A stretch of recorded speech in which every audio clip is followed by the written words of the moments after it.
স্বরাষ্ট্রমন্ত্রীর চেয়ারে বসে, আরে একটা আজব লোক, যত মাইকে হচ্ছে ওর বড় বড় কথা, হ্যান গুন্ডা ত্যান গুন্ডা।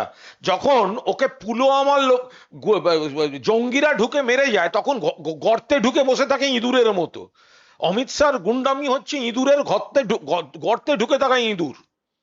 যখন পুলওয়ামায় মারা যায় সিআরপিএফ, যখন উরিতে মারা যায় সেনা, যখন পহেলগামে মারা যায় যখন গাড়ি বোমা বিস্ফোরণ হয়, তখন অমিত শাহের এই সমস্ত বড় বড় কথা কোথায় থাকে?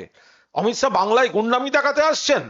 আর জঙ্গিরা যখন আক্রমণ করে তখন গর্তে ঢুকে থাকেন ইঁদুরের মতো। আপনি সব থেকে ব্যর্থতম একটা স্বরাষ্ট্রমন্ত্রী, আপনার ইস্তফা দেওয়া উচিত।